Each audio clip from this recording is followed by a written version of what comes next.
A Fox News alert, the White House briefing set to start at any moment.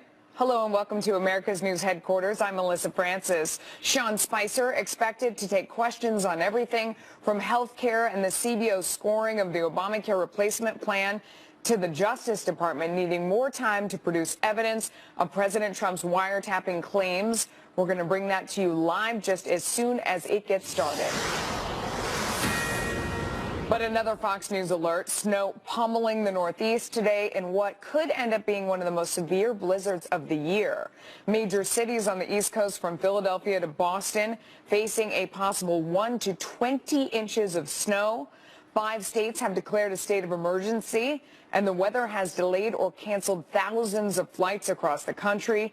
We have team coverage today with Brian Yanis just outside of Boston. We're going to start with Chief Meteorologist Rick Reichmuth in our Fox Extreme Weather Center. Rick, what's next? I tell you what, we still have a long ways to go with this storm, primarily heading in towards New England and upstate New York. Already over 2 feet of snow across parts of the Poconos and in throughout Pennsylvania and parts of upstate New York. And then we're starting to see this really nasty mix here moving across parts of Connecticut, down the I-95 corridor and towards New York City. New York City, we thought we'd get about 1 foot of snow. I've had about 6 inches, but it is very slushy, and there's been a lot of freezing precipitation, a lot of ice pellets going on. So the roads are incredibly dangerous, and the snow that's on the ground is incredibly heavy. So for those out there shoveling, it's going to be a big problem. And a lot of ice is coming off of the buildings, so be very careful. This is how much snow is yet to be had. You see some of these spots here, especially as you head in towards the Adirondacks, the White and Green Mountains. We're going to be talking about some spots over another 2 feet of snow. So a long ways to go with this. Also, very windy conditions with this. We've been seeing winds gusting in the 50 to 60 mile an hour range. Anywhere you see this red here, those are blizzard warnings that are going to go on. This is what this is going to look like as we move throughout the afternoon in towards the evening. The center of the storm tracking a little bit farther towards the west, and that made a big difference for all of this population area here. Brought a little bit more of the rain and freezing rain, especially towards parts of eastern Long Island, Cape Cod, and the islands. But this storm will be here. Look at that. That's 10 o'clock tonight. Still snowing very hard across northern New England. So we have a long ways to go. Behind us, Melissa, very cold air settles in as well. So the roads are going to be very dangerous tomorrow morning for that commute. Something to keep an eye on. All right, thank you for that. Parts of New England could see more than 2 feet of snow by the time the storm is over. Officials telling residents to stay off the roads as blizzard conditions sweep the Northeast. Brian Yanis is live outside Boston and Framingham, Massachusetts. And Brian, how's it looking there? Or more importantly, how's it feeling? It feels okay, Melissa. At about 12:30, the gusts really were picking up here in Framingham, Massachusetts. We were about 30 minutes west of Boston. As you can tell, some people are on the road, but mostly what we are seeing are plows and emergency vehicles. Many people are heeding to the Governor Charlie Baker's advice to stay off the roads and let these guys do their job. It is whiteout conditions in some parts of the state. The other major concern here, though, are power outages, and that is because this snow, as Rick was saying, is really wet and heavy, and that is a recipe for tree limbs to fall on power lines, causing power outages. Over the last few hours, we have seen the numbers spike from 700 customers without power in the state up to 62,000 just a few moments ago. The other concern also is flooding, and all along the coastal line here in Massachusetts, high tide was at about 1:30 p.m. today, so there is some concern for light to moderate flooding along the coastline here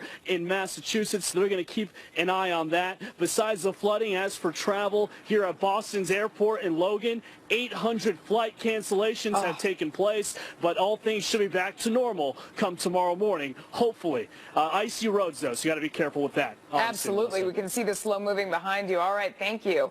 The White House briefing expected to start any moment now. Let's go to Chief White House Correspondent John Roberts with more on what to expect. A lot of issues on the docket today, John. Good afternoon to you. Yeah, and the first time we'll have a chance to talk to Sean Spicer and representatives from the White House about the CBO scoring, which came out yesterday. Some numbers favorable to the White House, others favorable to people who are opponents of the plan to repeal and replace Obamacare. First of all, a number that the White House really likes, $337 billion.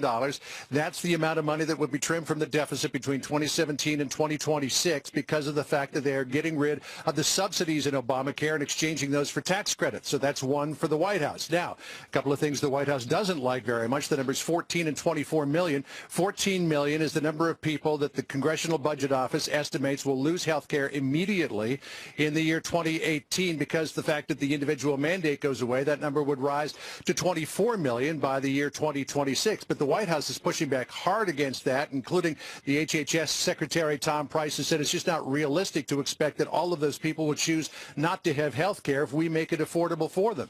The other figure that the White House doesn't like is 15 to 20%. That is the amount that premiums are projected to rise in the years 2018 and 2019 under this new plan, though they would start to go down in 2020 when grants to states then are given to insurance companies to take care of people who are in high-risk pools. Yesterday, meeting with the 18 of the 22 members of his cabinet, the president suggested that all of this is open for negotiation. Listen here.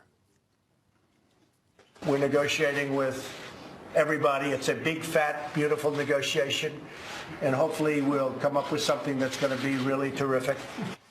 It's a big, fat, beautiful negotiation. The president said to be in full deal-making mode on this thing, though the Freedom Caucus, who were supposed to be here tonight for a little bowling and pizza, but the weather put the kibosh on that, and so they'll be here later on this week, is going to need probably a little more than some friendly arm twisting over rolling some balls and knocking down some pins. Listen to what Jim Jordan said earlier this morning about this whole plan on Fox and Friends. Because I don't think it's going to accomplish what we told the voters we were going to do. I mean, we didn't tell the voters we were going to repeal Obamacare, but keep a bunch of the taxes for an extra year and bring back the Cadillac tax. We didn't tell them we were going to repeal Obamacare, but take the Medicaid expansion and extend it for several years. And we didn't tell them we were going to provide insurance subsidies in the bill and have a 30% penalty, even though the mandate's gone. So Jordan basically saying we told you we were going to do all these things, and then we turn around and they're not doing them in this bill. It's interesting that one of the central figures in trying to put together a bill that conservatives can swallow is the Texas Senator Ted Cruz. He's going to be here at the White House this afternoon meeting with the senior staff. It will be the fourth time that he's been here. So Ted Cruz certainly wanted to play a big role in this, and 2018 may have something to do with that. Back to you. A big, fat, beautiful negotiation. Big, I love fat, it. John Roberts. Negotiation. Yeah, it's fabulous. All right, thank you. So for more on all of this, let's bring in our panel. We have Simon Rosenberg. He is president and founder of the New Democratic Network and a former Bill Clinton campaign advisor. Matt Schlapp is chairman of the American Conservative Union. Simon, you heard what he said, you know, big, fat, beautiful negotiation. If you were a Democrat in the ring right now and you were trying to not obstruct but to make things better, what would you offer to this plan? What would you say is your number one thing you want changed?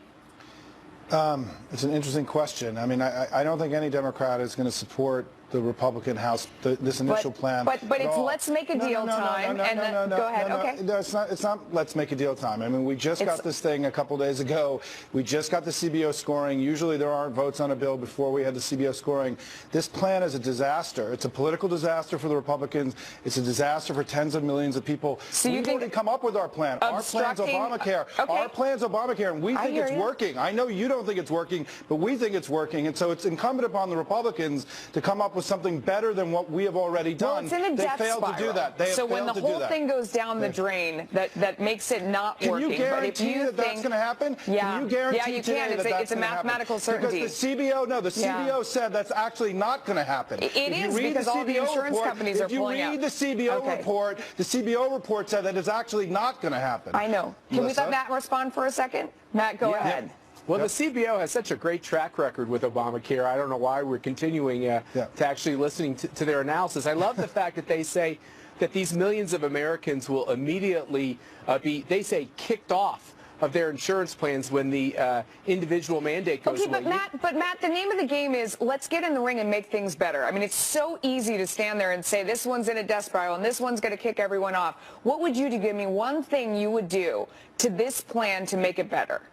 Okay, so let me just finish that thought real fast, which is when Americans decide not to buy insurance, you know what that is? That's freedom. And so what I would do if I was in the Republican conference, the first thing I would do is let's have a repeal bill, because this really is about scrapping Obamacare. The second thing I would do, I think it's great that Paul Ryan has this version of the bill, but I would have a very open amendment process in which conservatives have a real chance to reform this bill. The only way we're going to get consensus through the House and then the Senate, is if they have an open debate with the American people about what we want and about what we want to avoid, all the pitfalls with Obamacare. But with respect, you guys are both doing exactly what both sides in Washington have been guilty of. You're criticizing the other plan. You're saying why we should do nothing. Come up with like real solutions. Melissa, I can be specific. Okay, go ahead.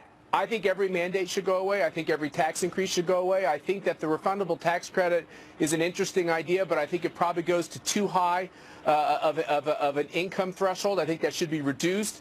I think we should be sensitive to those folks that don't qualify for Medicaid but still want to find an affordable way to purchase health care. I think Paul Ryan's trying to figure out a way to do that with this refundable tax credit. I think he should be open to changes so that the truly needy get it, not people who make an awful lot of money. Simon, do you want to take one more crack at the number one thing you would do? Yeah, no, I just reject this entire framing of this conversation. The market was broken when Barack Obama came to the White House. People were not able to get insurance. Healthcare inflation was galloping. We fixed those things, right? Tens of millions of people have insurance. What about all the markets where there's only one choice and the insurance companies are pulling out? You've been interrupting me a lot today. Let me finish, right? Is that I'm trying to get my point. I'm answering your question. Go ahead. Right? And so tens of millions of people have insurance who didn't have it before, and they're happy with that insurance. We know that from polling. The second thing is that healthcare inflation, it is true, healthcare inflation is actually slowed down. And so we made significant changes that improved the American healthcare system. Pre-existing conditions are covered for everybody. We can go through the whole list of stuff. The Republicans are the ones who say they don't like it. The public supports Simon, Obamacare. you're repeating yourself and now. So you're repeating yourself, and let me ask, sir. So if they want to fix it, it's incumbent upon them to come up with a better idea. You are repeating yourself, and now you need to answer my question, which is what about all the markets where there's only, listen to me. Ideas on the table, and we've made the system better. Simon, the Republicans don't like it. It's I asked you, what about all the markets where there's only one insurance company and those carriers have said they are leaving? What is the answer to that question, Simon? The answer is higher subsidies. The answer is higher subsidies. More government tax dollars. More tax dollars from our audience. That's the answer? Yeah, that's the answer. Okay. If you want to fix I'm glad you're willing to admit it on television. I'm glad you're willing to admit it on television that it's more taxpayer dollars taken from working people and given that over to insurance companies. You're going to take taxpayer dollars. Who pays taxes? Not from working people. Working people pay taxes. Who pays taxes? Gentlemen, we got to hold it there. We have a break. Everybody, we're going to take a breath and come right back. Okay. I wanted to sell my house, but didn't want people All right, we have to go to Sean Spicer right now, who has started the briefing at the White House. Let's listen. Citizens and their families. In light of the storm, the schedule for today changed a bit. Obviously, German Chancellor Merkel's visit was moved to Friday. We'll continue to provide you updates on the schedule as we grow closer to Friday. Today, the President had lunch with the Deputy Crown Prince and Minister of Defense of the Kingdom of Saudi Arabia. This afternoon, the President will swear in Seema Verma as the Administrator of Centers for Medicare and Medicaid Services. The President looks forward to having the spectacularly qualified and experienced Administrator Verma finally on board, especially as we continue to lay the groundwork for a historic reform of our healthcare system. Later this afternoon, the President and Secretary of Health and Human Services, Dr. Tom Price, will have a call with the CEO of Anthem Healthcare, Mr. Joseph Swedish. He will then have a phone call with Speaker Ryan and Majority Leader McCarthy to further discuss the Republican plan to repeal and replace Obamacare with the American Health Care Act and a series of much-needed regulatory reforms to accompany that. The President was glad to see the National Federation of Independent Businesses announce their support for the American Health Care Act.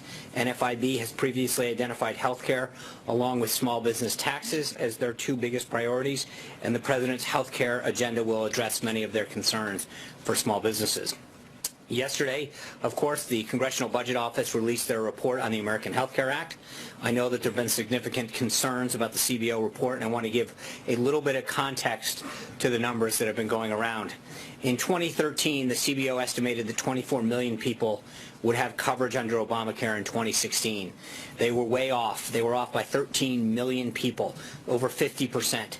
In fact, only 10.4 million people were actually covered. Reports now suggest that number has dwindled down to 9 million. CBO coverage estimates are consistently wrong and, more importantly, did not take into consideration the comprehensive nature of the three-pronged plan to repeal and replace Obamacare with the American Health Care Act. We're working to bring real relief and better choices to the American family. The two other prongs of our plan contain several additional reforms that will further drive down costs and increase coverage. When you get down to it, The Congressional Budget Office is there to measure the potential impact of programs on the federal budget. Its attempts to estimate coverage have been historically faulty. But in the portion of its analysis that focuses on what the office is really about, the CBO concedes that the American Health Care Act would actually reduce the deficit by over $330 billion and bring health insurance premiums down 10%, even before many of the significant reforms in prongs 2 and 3 have taken effect.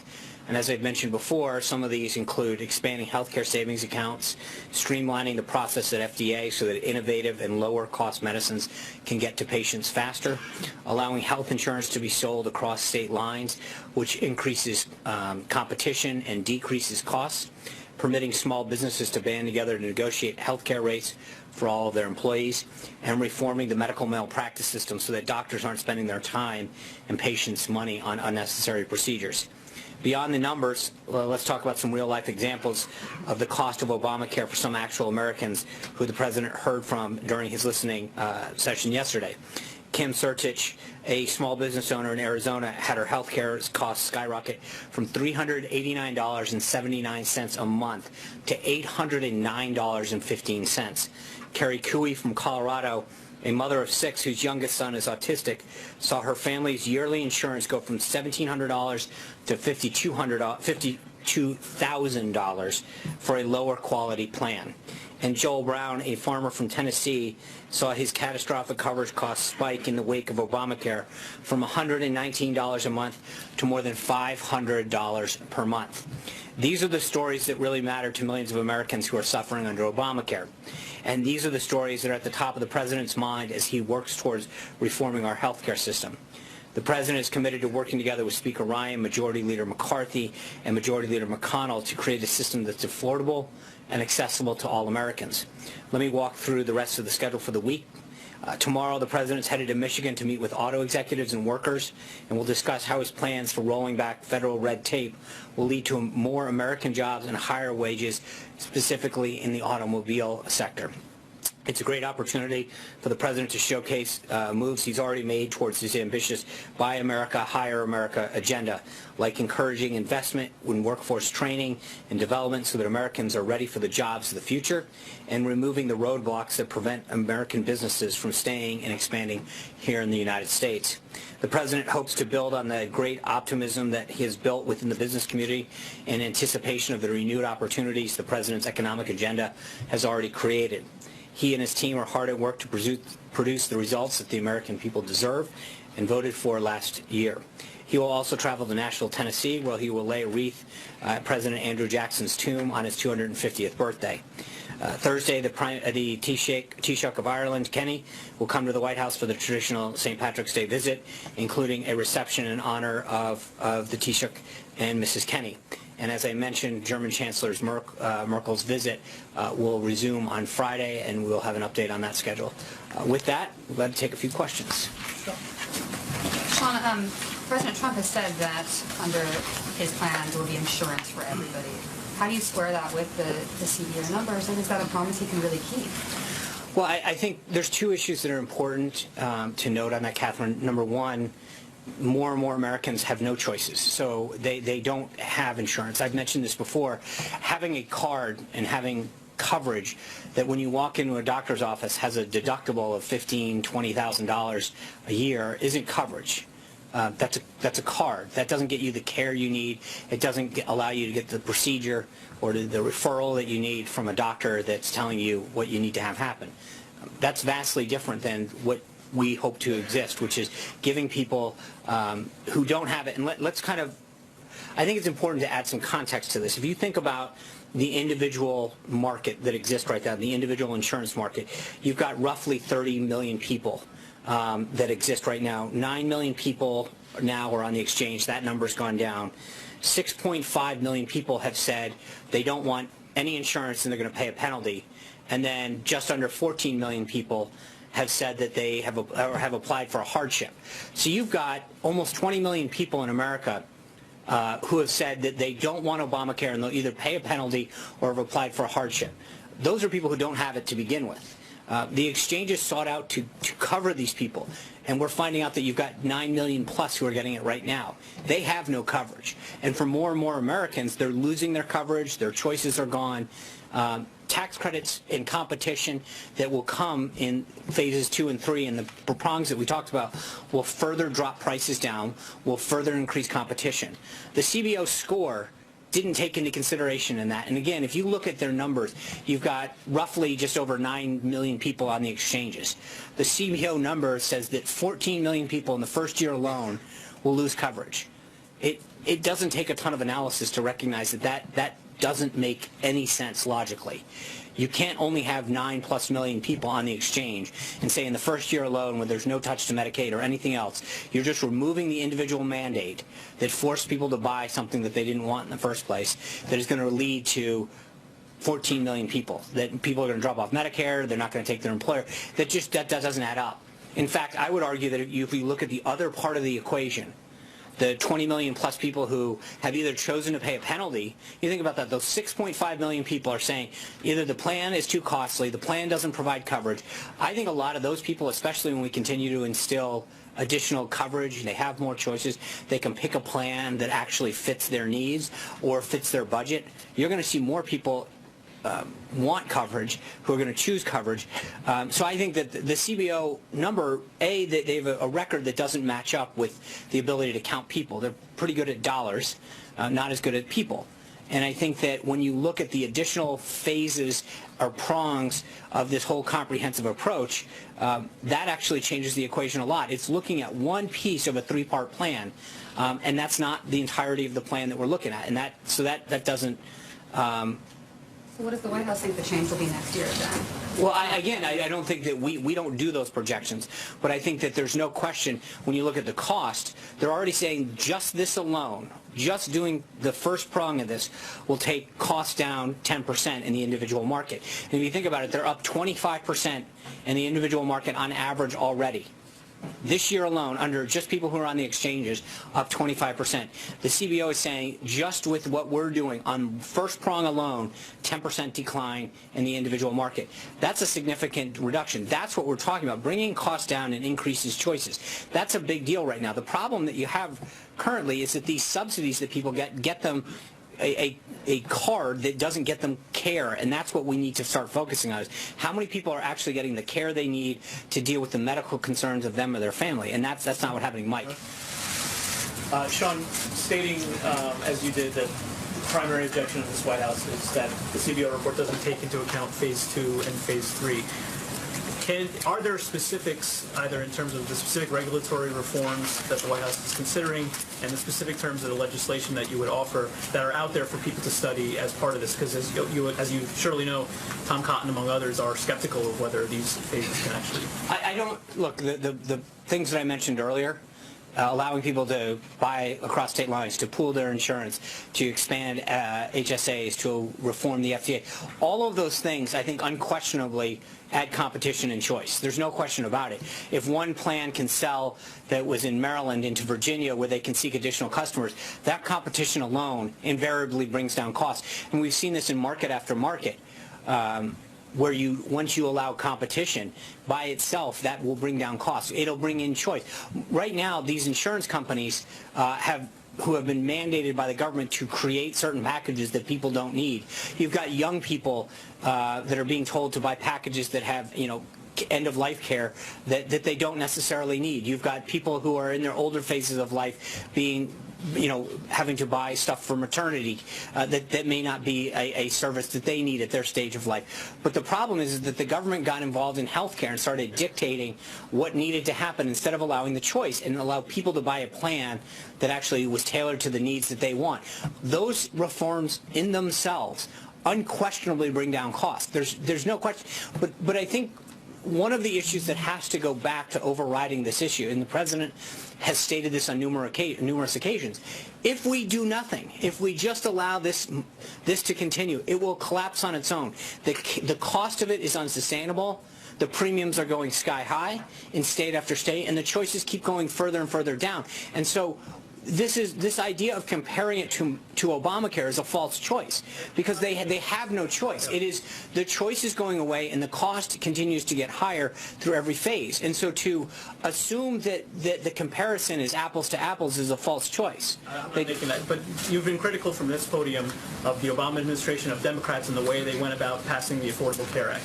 In the interest of transparency that you accuse them of not following, of shoving it down people's throat, well, should the White House, should HHS put those details out now? Should they put the legislative details out? I think the House is working on that in a lot of cases, and as that legislation gets done, I think that's a great question for Speaker Ryan, and I know that he's been working with the team and getting it done, and I think the sooner that we can get all those prongs out there, the better. I agree with you, but I think the big difference, just so we're clear, is that we posted this bill online, the Speaker had it out there, the President tweeted it out, anyone in the country, anyone in the world could read it. That's a vastly different approach than after it's being done, told after we pass it you can read it, which was what Speaker Pelosi said. Encourage Republicans to put details. I think sure, the more we can get out there in those phases, absolutely, and I know the Speaker is working with his members to do that, but I think that's an appropriate question for the Speaker to answer, not for me. I know that we are trying to work with them. I know that there's a lot of members that are working with Speaker Ryan and Leader McCarthy, and frankly on the other chamber as well.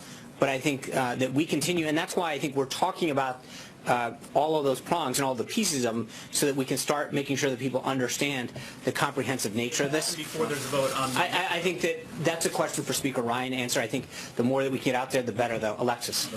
Can I follow up on what Mike was asking about Senator Cotton? Why is the White House giving Senator Cotton full running room to go again and again in the media and to denigrate the House plan without bringing him in, discussing with him what Mike was just bringing up, alternatives that he's suggesting? Why does he have special dispensation to go out? I don't think he has special dispensation. It's a free country. He can say what he wants. No, I think our team has been working with his team, as they are with Senator Paul's team and anyone else who has ideas. We've been engaged in a very, very robust discussion with members in both chambers who have ideas to move this thing forward. I don't think we are able to tell people what they can and cannot engage in a free society with. I mean, Senator Cotton's obviously able to make any comments that he'd like. We'd obviously continue to like to work with him, and I think the team will continue to reach out to both he and his team to try to get his ideas on this. But the President spent time talking to him about his ideas on immigration. Mm-hmm. Has he called him? Has the Vice President called Senator? Let me. I know that we've had a very, very robust discussion with members of the House and the Senate. I would have to get specific details of what we've done with specifically Senator Cotton. Is Cruz coming today? I know that, I believe I'd have to check on that. I know that there was a group of individuals. I don't have that list in front of me. Senators? I will get back to you on that, Alexis, I promise. The snowstorm kind of shifted a bunch of stuff up, so I don't want to start getting in front of who actually can be here and who can't.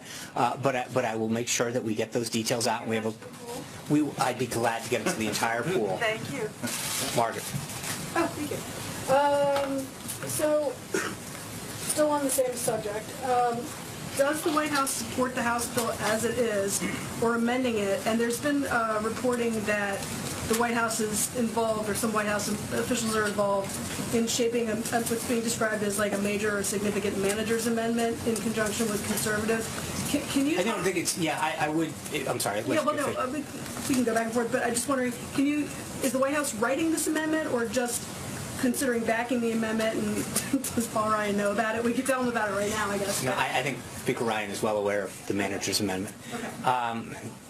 I think, as we've noted multiple times from the podium, when people have ideas that are constructive or supportive, or ones that we have heard about from different members that we have engaged with, and frankly ones that the House and the Senate has engaged with who shared ideas, we've always stated a willingness. Director Mulvaney's talked about the Secretary Price, the President himself, the Vice President. Part of the reason we're engaging with these individuals is to hear their ideas, to talk to them about not just the content but the approach, what can go in, what can go out, how we deal with the different phases, as Mike was asking, and when we go.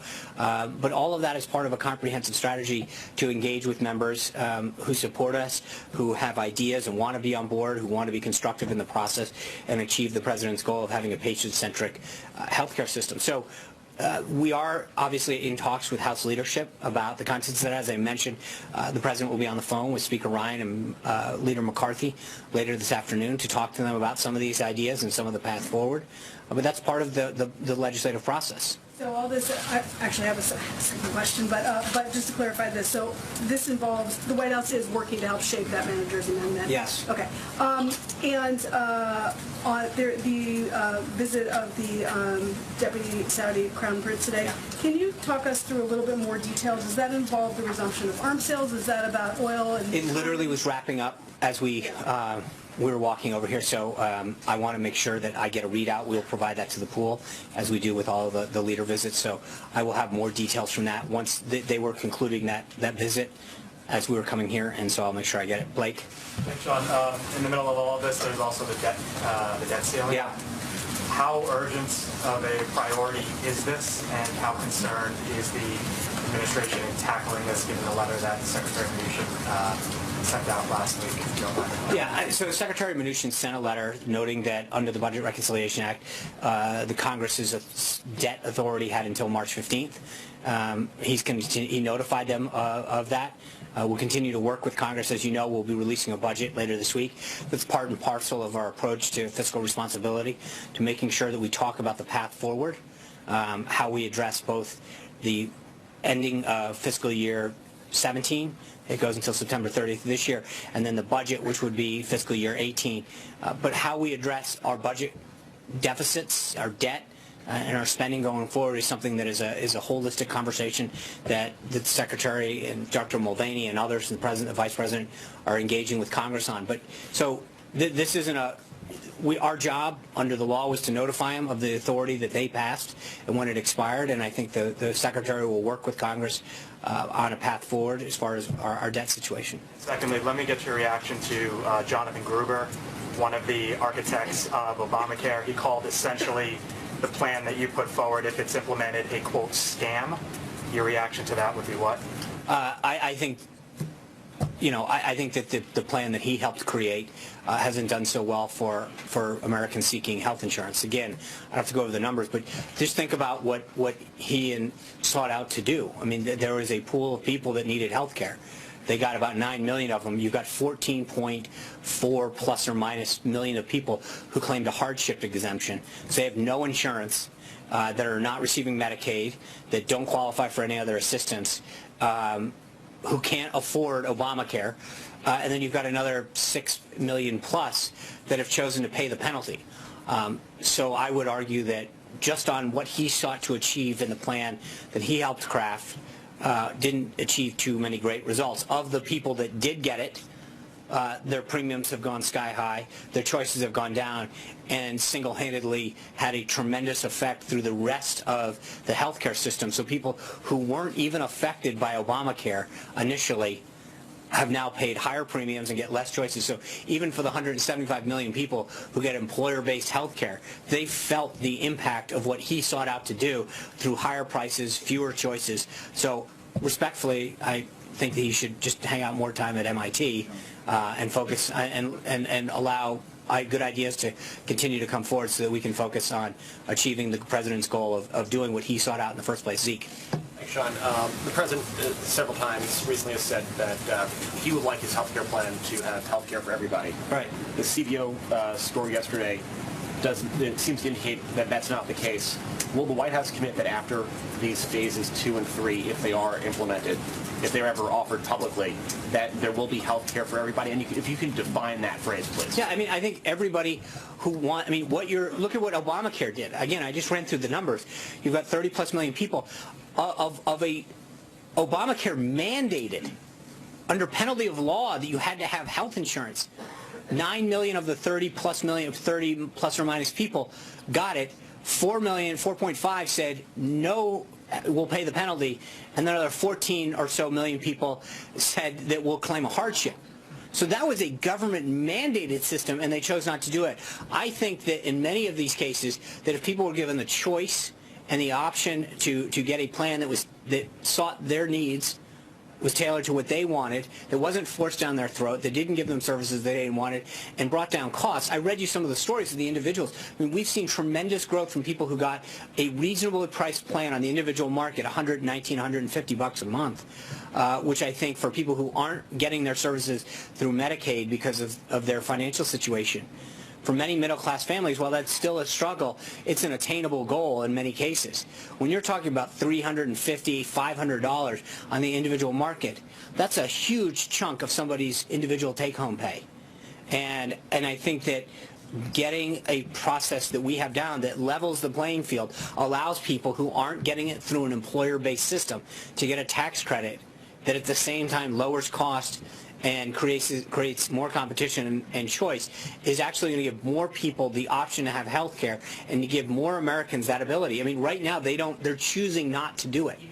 More people. That's still not everybody. So no, but everybody has a choice to get it, and that's what I think we want to do. So you have everyone who wants to get health care, the financial ability to get it is what the president is trying to achieve through this, and I think this is the system that will get them there. Right now, they're being forced to get it by a government-run system, and in huge margins choosing not to. I think that's the system, and by the way, they're getting a system that's failing, and that is collapsing on its own, and is only going in the wrong direction with higher prices, higher premiums, higher deductibles, and lower choice. I mean, that's what you've got now. If you're an American citizen on the Obamacare exchange, you're paying more, you have a higher deductible, and your choice is going down. And so that is an unsustainable, unacceptable outcome for Americans who need care. Dave. Thanks, Sean.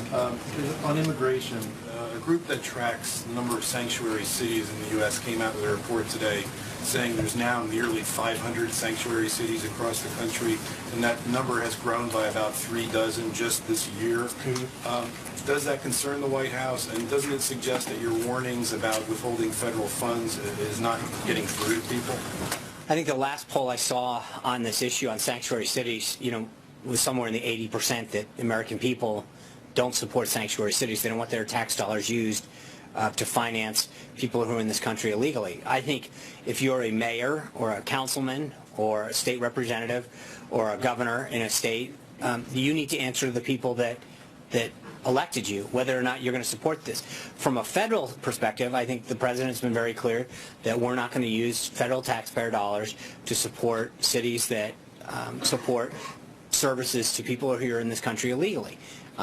But I think at the end of the day, this is a question for mayors and council members at the local level who have to answer the people that elected them with clearly a position that is not in keeping with what most Americans believe. Eamon. Thanks, Sean. You mentioned the call with the CEO of Anthem Health. Can you tell me what this proposal the president means for health insurance companies? Will their profits go up or down under the president's proposal? Well, I don't think that's been the focus of the president's proposal. It's not about them. It's about patients. It's about, but I think what it means for them is that they finally get to create more choice and more plans and allow people to choose a plan that fits them. Right now, they don't have that choice. And frankly, in more and more markets, companies like Anthem, United Health, Cigna are pulling out. Aetna, because they don't have the choice and because of the government mandate. I think what we want to do is allow competition and choice to exist so that they can offer more options for the American people. But will those companies make more money under the plan? I don't know the answer to that. That's not been the focus of what we're doing now. And at the end of the day, right now, they're pulling out of market after market, leaving the American people with fewer and fewer choices. So right now, it's not a question of, from the last I checked, I think many of them are doing pretty well. But it's the American people and its patients that are losing under the current system. So I think that there's a way you can do a little bit with Hunter. Yes, we've seen the White House and Secretary Price push back on calling this health care bill Trump care. Does anything need to change for the president to be comfortable putting his name on the bill? Well, I don't think the Obama administration didn't label it Obamacare. They call it the ACA. I mean, this is the American Health Care Act. The president is proud of it. The president's proud of the fact that we're working with Congress. But this is a bill it's not his. It's a joint effort that we've worked with the House and the Senate on. He's proud of it. He's proud of the impact that it's going to have on American patients. So I don't think this is about labels and names. This is about getting a job done. John. A couple of things, John. Keep pointing out that the CBO did not take into consideration phases 2 or 3. Some people might say that the White House has been criticizing the CBO for not taking into account phases 2 or 3 in their scoring of the first phase of this. How were they supposed to take into account something that doesn't yet exist? Well, I think that's a question for the House to offer. There are constraints that are put on the CBO in terms of what they can consider. But I think that the point that we want to make is that, and it came up yesterday at the briefing, if members are going to base their vote off a score, they need to understand the totality and the comprehensive nature of the entire program. And so to base your score off of one piece of information is literally looking. Hold on, let me answer the question. I understand that, but what I'm saying is that the question that keeps being asked is to see all of the reports on this about how it's going to impact and not note. I mean, I don't recall too many packages that ran on the evening news last night or too many of the stories noting that it was one piece of a comprehensive package, noting that it was prong one of 3 prongs. So, you know, respectfully, I think that when we've gone out here and tried to make sure that people understand the comprehensive nature of what's happening and why it has to happen, it wasn't by choice that we had to do this. There are certain ways that it had to be conducted because of how it was constructed in the first place in terms of how it gets repealed and replaced. The reconciliation piece of this, which is inside baseball Senate talk, may not make sense to a lot of people, but it's the way that we have to go, the process by which we have to achieve this because of the Senate rules, which is how it was constructed in the first place when Democrats enacted it in 2009. That being said, when we talk about this, again, you guys, when there's a report that comes out on the evening news or on cable news or in the paper, and it doesn't explain the comprehensive nature of this, and it just says, the CBO says this is the impact, full stop, it is incumbent upon us to make sure that people who are trying to understand what we're doing understand that there are 2 more pieces to come of this. And like anything else, it's like building a puzzle. If you only put a third of it on the table and said, hey, look, this puzzle is incomplete, we hid the other 2/3 pieces, is not explaining to people how the whole thing comes together. I think that is a very, very important piece of explaining how this whole thing is going to matter and impact the American people. The other thing I'm curious about, too, is can this thing, the president called it a big, beautiful negotiation. Yeah. People like Jim Jordan say it's a big, beautiful dud. Is there a way to hammer this thing into shape where you can satisfy conservatives, or do you have to, as has been suggested by a number of people, rip it up and start all over again? Because Jim Jordan, just this morning, was saying that the fundamental aspects of what was promised the American people by House members when they ran for election back in the fall, and by the president when he ran for election, is not in this bill. Right. Well, respectfully, I would suggest that it's gone through 2 House committees that consisted of over 50 Republican members when you look at both committees, with unanimous support. So I get that we can't. Member on either one of those. Oh, okay. I don't know that that's actually true. Well, that's what they say. I understand that, but I'm going to use Major Garrett to fact check you. It's just what you're saying. You're saying they didn't get a chance. Or Pinocchio's John Roberts. I did not say that. Now, but my point is, I think that we've got tremendous support. The president, as I've stated, wants to work with them. There will be a manager's amendment, and I hope that ultimately, I'd love to have every member support this on both sides of the aisle. I think the president's principles and goals are going to benefit every American, and obviously the more support we get, the better. And as we continue to meet with members and talk to them and get their ideas, I think we're going to have a phenomenal outcome of this bill. There's a lot of ways that we continue to gather input and ideas, and the more that we can get that will achieve that goal, great. And so I hope that he continues to provide us with constructive ideas. And we look forward to getting as many men as possible. Major. Sure, let's continue that conversation because the manager's amendment. Chance to fact check. The manager's amendment is a tacit admission that the bill, as written, can't pass. You wouldn't that's not entirely manager's amendment if you had the votes, correct? Well, no, I think it's an admission of what we stated at the beginning of this entire process, which is the president was going to engage with members to hear their ideas. He welcomed them. Director Mulvaney stated it multiple times, and Secretary Price, the vice president. We're not. This has never been a take it or leave it, and I've said it from this podium. The president's talked about it, as you mentioned just a second ago. This is an opportunity to hear from individuals and groups and insurance and victims of Obamacare and doctors. Hold on. caucus support? It's not a question of just, it's not about... Or the tax credits or some other alterations? It's not about one caucus or one member. I think this is about bringing people together, and if we have great ideas that will achieve a better outcome for the American people, then we're going to listen to them and we're going to incorporate them. I don't think that this is, we have been very clear from the get-go. If you can come with a good idea that will strengthen this bill, that will benefit American patients, we'll do it. And so the manager amendment is about getting votes, right? You can't have a strong bill that can't pass, No, you right? can jam, absolutely, but you can jam through a bill and get it out, get 218 and send it over to the Senate. But I think that we want to get the strongest bill through the House. With as many ideas and opinions and facts that will help strengthen this as possible. So I'd rather, instead of getting a bill through with 218, 219, work on a process, as the Speaker and the Majority Leader have done, that brings in additional ideas, and if we can get the bill higher and higher, we will. To Tom Cotton's point, because you talked about it just a second ago, prongs 2 and 3. Yeah. He went out of his way to describe that process 2 and 3, because at least the third part of that's going to require 60 votes, because it's outside of reconciliation by definition, as mythical, imaginary, and just spin. And he's telling House Republicans, don't buy into this third or second prong argument, because they, practical legislative matter, don't exist.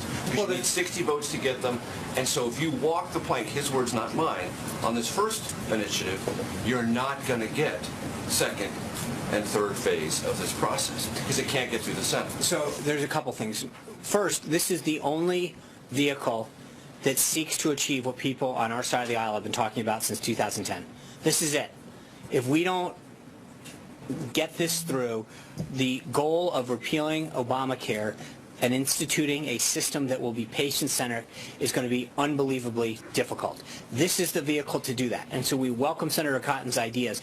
But the second prong of this is administrative in nature. It is something that was delegated to Kathleen Sebelius, who is then the Secretary of Health and Human Services, to do. So prong 2 is actually fairly easy to do, because the same authority that was granted to Secretary Sebelius now is in the auspices of Dr. Price. And he has the ability to implement and work on that, and I think he noted it yesterday that his office has already been going through and doing that. So that phase is easy to do.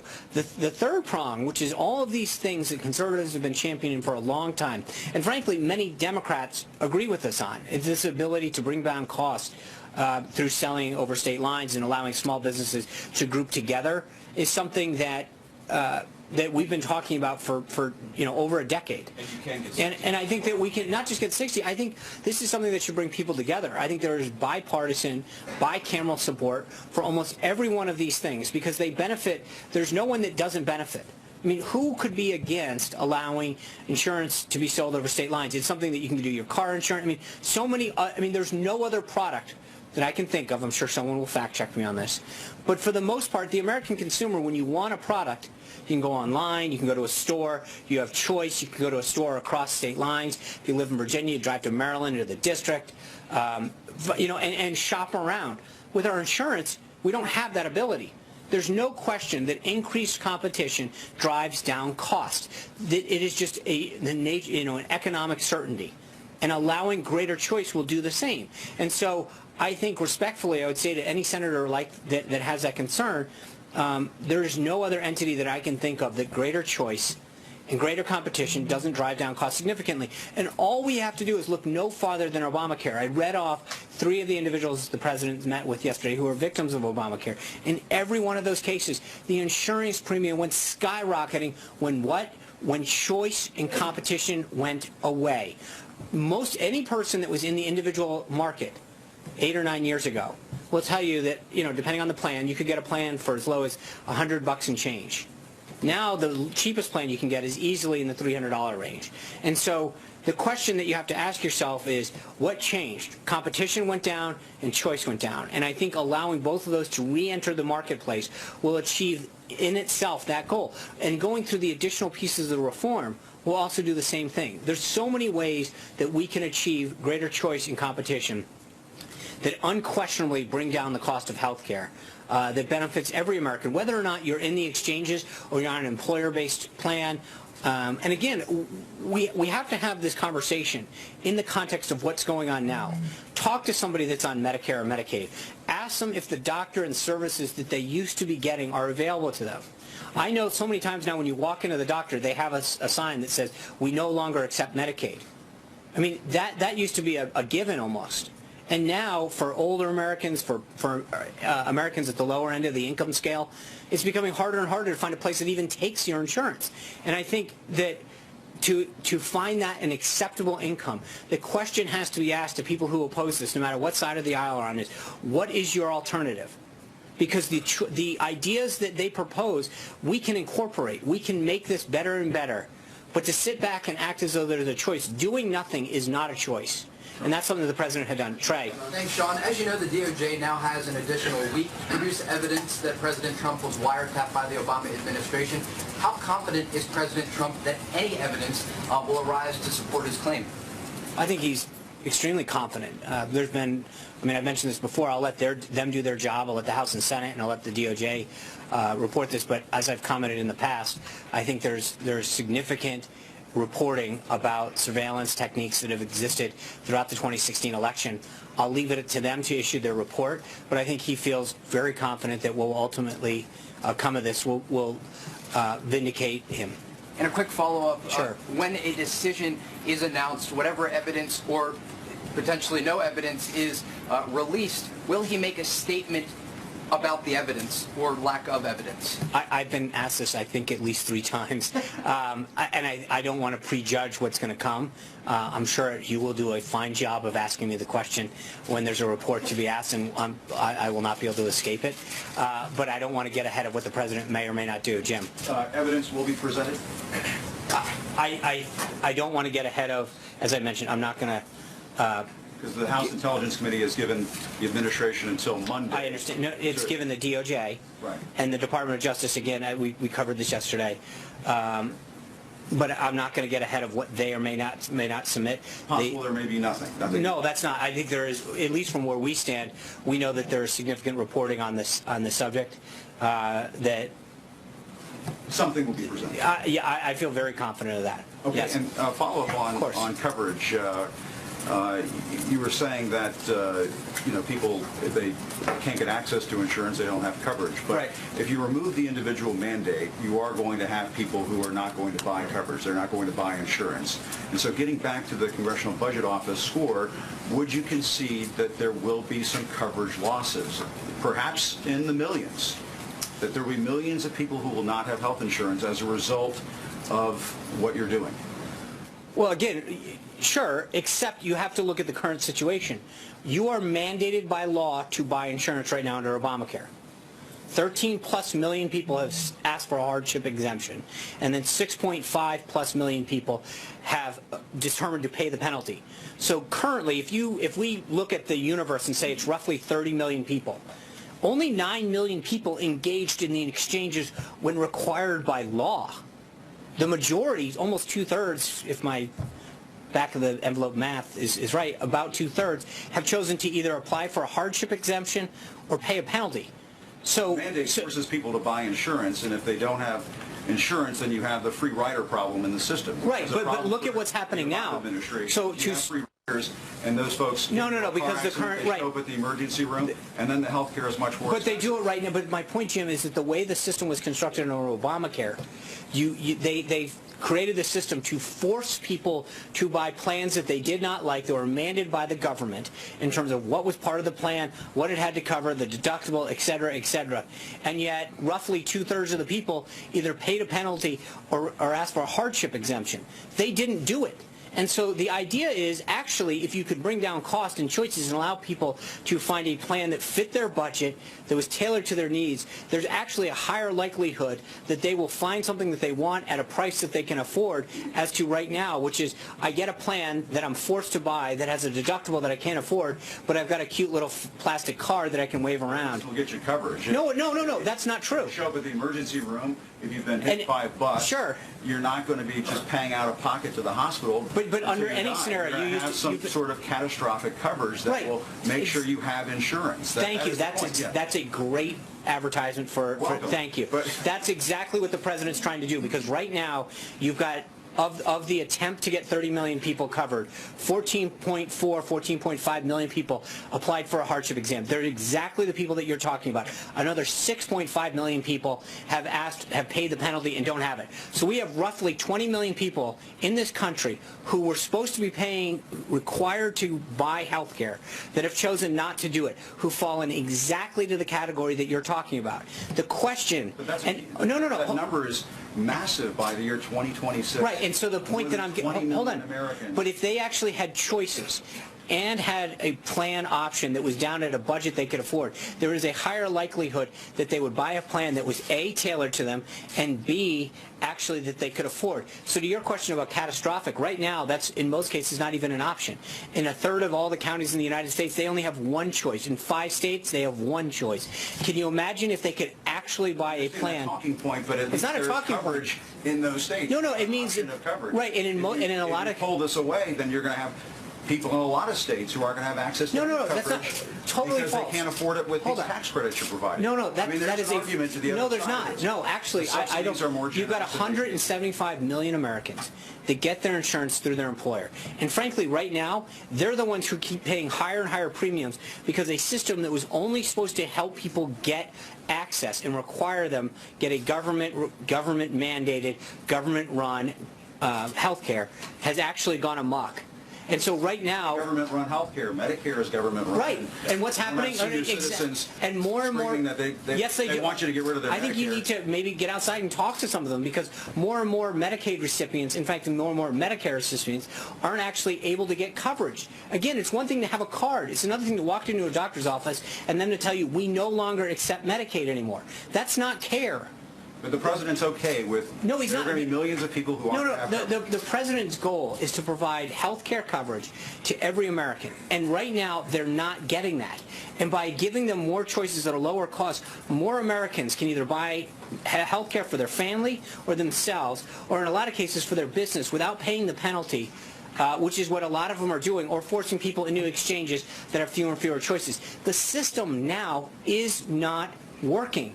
The costs are going up, the choices are going down, and deductibles are going up.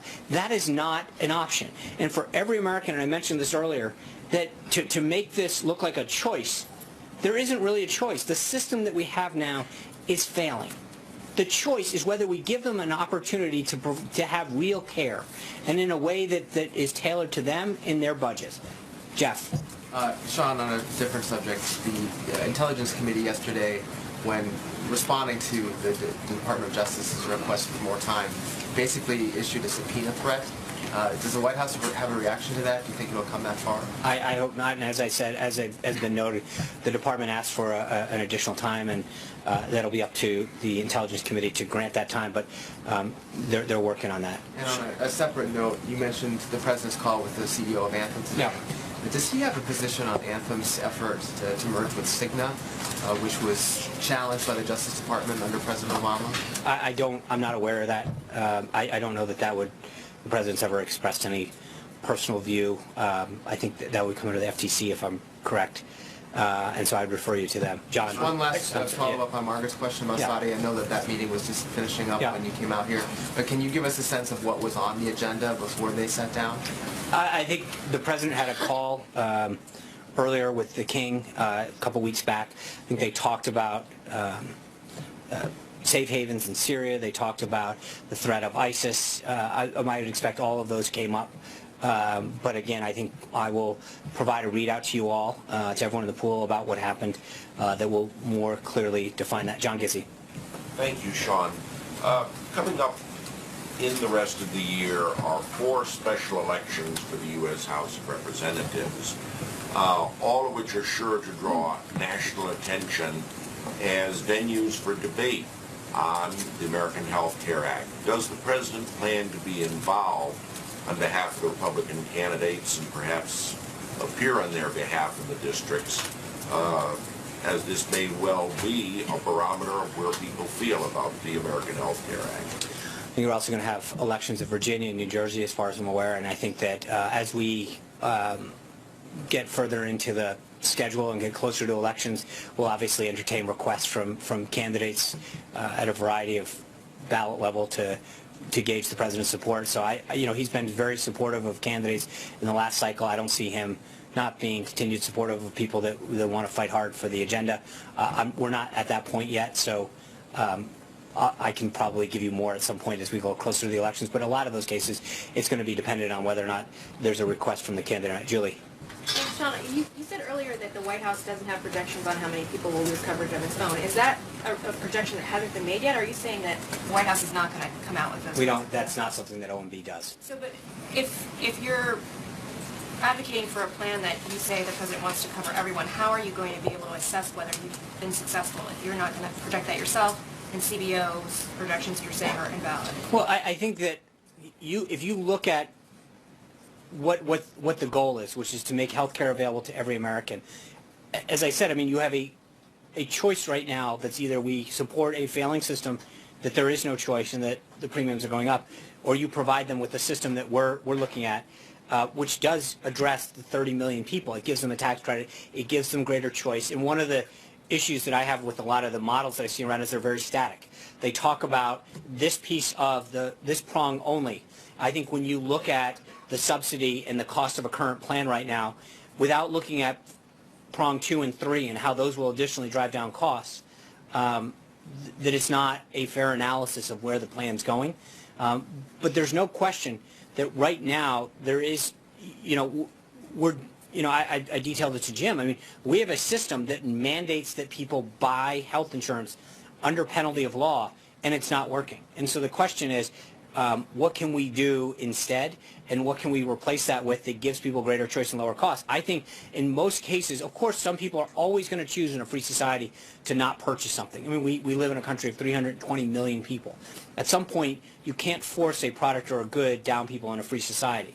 But I think if you can give them a quality product that serves their needs that they have at the time at a price that they can afford, there's a greater likelihood under every economic model that suggests that that will work. So I think it's frankly economics 101 and basic common sense that dictate that the more competition and the more choice that we institute in this system, the greater likelihood of more and more Americans getting health care is something that is easy. John. Thanks a lot, Sean. I want to ask you about the American Health Care Act, but I want to first see if you have an answer to a question that I asked you yesterday, and that was one that you did not know the full answer to, about whether there are repercussions for violations of that 5-year lobbying ban. I'm sorry, I do owe you an explanation on that. I will check with counsel and get back to you. So. Okay, and then on the American Health Care Act, you used language very similar to language that House Speaker Paul Ryan used about why Republicans should support this legislation. You talked about this binary choice. It's either this particular legislation or it's Obamacare. Right. You have Republicans in control of the House and the Senate. You have President Trump and the White House.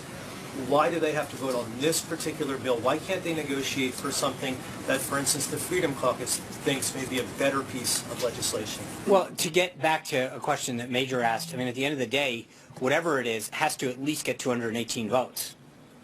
You obviously want the greatest number of votes as possible, but you need to get, 218, and in the case of the Senate under reconciliation, only 50 votes. But that's your floor. And I think that what you need to do is to get enough members coalescing around key principles to get you to that floor. Now, you can obviously go, as high as, 435 in terms of the ceiling. I'm not sure we'll hit that. But we have to, the floor is what's going to coalesce the greatest number of members around a bill that gets you out to 218. So we will continue to work with them, provide ideas and input, and regardless of what caucus or faction you're part of, if you have an idea that can enhance this bill and make it more patient-centric and achieve the goals, then we're all for it. That's a process, and I think Speaker Ryan has been talking about this since 2010. There have been a lot of ideas, a lot of debate, and a lot of issues put forward into how to craft this. So this has been something that's been in the work for 7+ years in terms of getting members, at least in the Republican conference, to coalesce around principles and ideas and solutions to make this a more patient-centric thing. Francesca. 2 quick clarifications and then one other thing. It sounded like you were telling Mike to ask Paul Ryan about phases 2 and 3. Phase 2 would be regulatory measures that the President and Secretary Price would be in charge of. When can we expect to see a list of those from the White House? I will ask Secretary Price. I know that he mentioned yesterday when he came out to talk to folks after the score that his office is working on that. I'll be glad to see if we have a timeline on that, and then follow up with you on that. And also, it sounded like you were saying that the White House is confident that you'll get to 60 votes on those things in phase 3, those measures that conservatives have been asking for. Is the White House confident about the 60 votes? Yes. Okay, and then the final thing is also on health care as well. Yesterday, Secretary Price said that he wasn't saying to disregard the CBO report completely, but that sounds like what the administration is arguing, and what you're arguing as well from the podium. You said that the CBO covered estimates are consistently wrong, and you questioned their credibility from the No. Just so we're clear, CBO is a budget office. They look at impacts on the federal budget. That is why they were created, and that's what they do. And I think to look at them in terms of their budget numbers is one thing. That's their job. And I think on the aspect of budget impact, it talks about how while we currently see a 25% increase in premiums this year under Obamacare in the individual market, it markedly shows that under the current American Health Care Act, there'll be a 10% decline in premium. Where I think the CBO has gotten it wrong, and it's not a question of whether or not what we characterize it as, it's a fact. The CBO, when it tried to project people in coverage, was over 50% wrong the last time.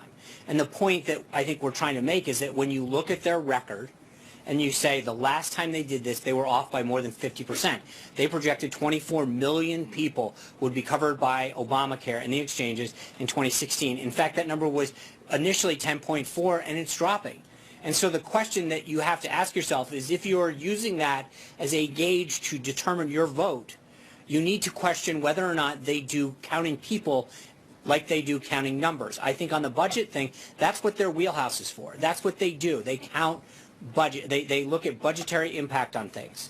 When they have come to counting people, they've been wrong, and vastly so. And I think it's important for people to understand the context in which those numbers are given to you.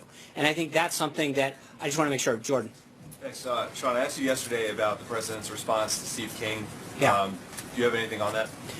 I think the President believes that this is not a point of view that he shares. He believes he's the President for all Americans. And so I'll leave it at that. Jim. Reports surfaced Friday that the President will support primary challengers to conservative lawmakers who don't support the final version of the American Health Care Act. Can you confirm that report? And if it's true, can you offer us insight into what the President is looking for in congressional candidates in 2018?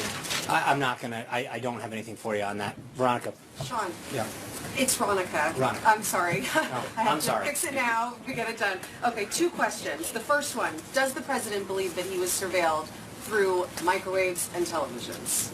I'm not going to, I will just say the President has tweeted about this. He's pretty clear that he believes that there was surveillance that was conducted during the 2016 election. And we're going to wait for the conclusion of that. I think there's pretty sound evidence that that the microwave is not a sound way of surveilling someone, and I think that has been cleaned up. It was made in jest, so I think we can put that to rest. Okay, second question. Newt Gingrich said that the COB should be abolished. You're saying some pretty harsh words against aspects of the COB. Would the President agree with that? CBO. No, I got it wrong with you. So now we're even. But that's Speaker Gingrich. Obviously, that's I'll let him comment on the House. CBO was established, I think, in the Budget Act of 1974. It's up to members to decide on the House and the Senate whether or not they want to go through this. We've got OMB, they've got CBO. I'm not going to get in the business of telling the House who their scorekeeper should be in-house. Cecilia. Sean, just quickly, I wanted to circle back on something. You started to answer it, but apologies if you did. I want to clarify. Can you stand here today and say that the President will keep his promise of insurance for everybody? I think the President's goal is to provide insurance, to make insurance available to everybody. Yes, that's what he intends to do. I think that is the goal of this, is to make sure that every American has the choice and affordability and a plan that they can afford, and that they have the choice to buy, and that's not what they have now. So, Sean, thanks very much. I wonder if the White House has a view on reports that from Bloomberg that Jared Kushner's family stands to gain around $500 million from a real estate deal with Anbang Corporation, which is linked to the Chinese government, or has been linked to the Chinese government in the past. I'd leave that. I'd refer you back to the Kushner companies to talk about their entities. Jared went to extraordinary lengths.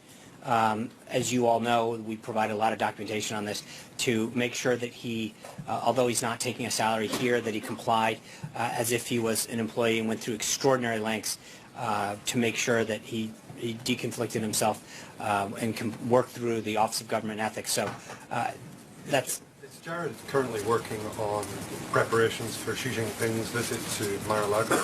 I'm sure he's involved in a lot of stuff. I don't know specifically who's involved in that visit, so I can, yeah. Sean, you did just say that the president still stands by making sure that insurance can be afforded by everyone. What's your specific response to the CBO's estimate that for someone who's 64 years old, making $26,000, that right now, under current law, they would shell out $1,700 in a premium, but under this change, the premium would go up from $1,700 to $14,600. What's the message to a 54-year-old who 10 years from now faces that prospect? I think that, again, I will go back to the fact that I don't think that analysis takes into consideration the choice that they have. Part of the problem right now, Steve, is that a 54-year-old doesn't need certain things. They don't need maternity care. They don't need certain medical services that are being provided to them by this government product that is being forced down them right now. So number one, you have a product that is being served up to older Americans, middle-aged Americans, or younger Americans that doesn't fit where they are in life and the services that they need. And so, number one, having more choice and the ability to tailor a plan towards the needs that an individual has depending on their stage of life, whether it's an individual or a family, number one. Number two, that they don't have any competition. So when you combine both of those things together, I think that number goes way down.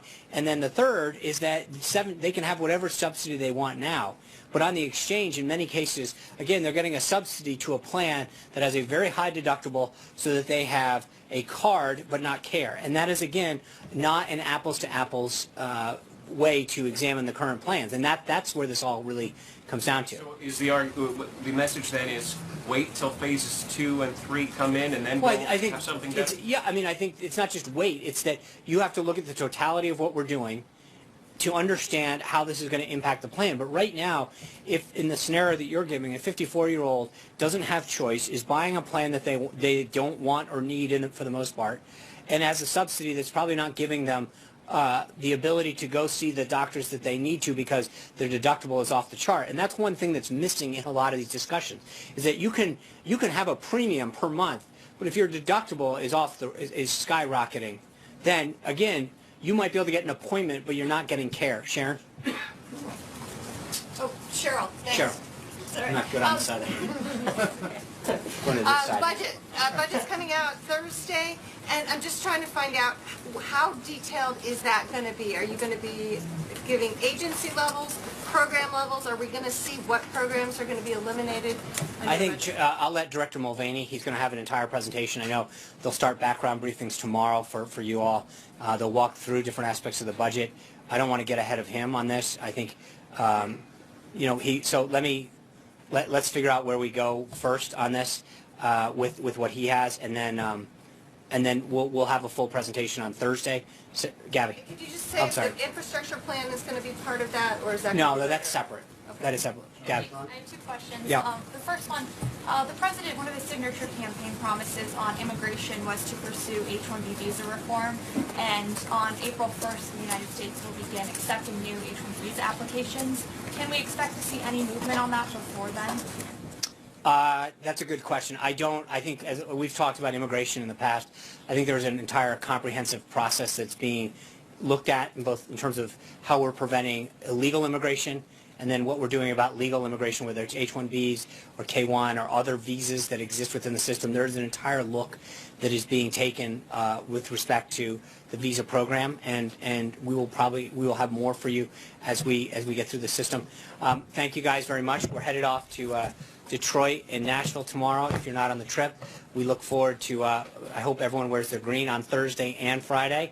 We had a double shot at this year because of the visit, so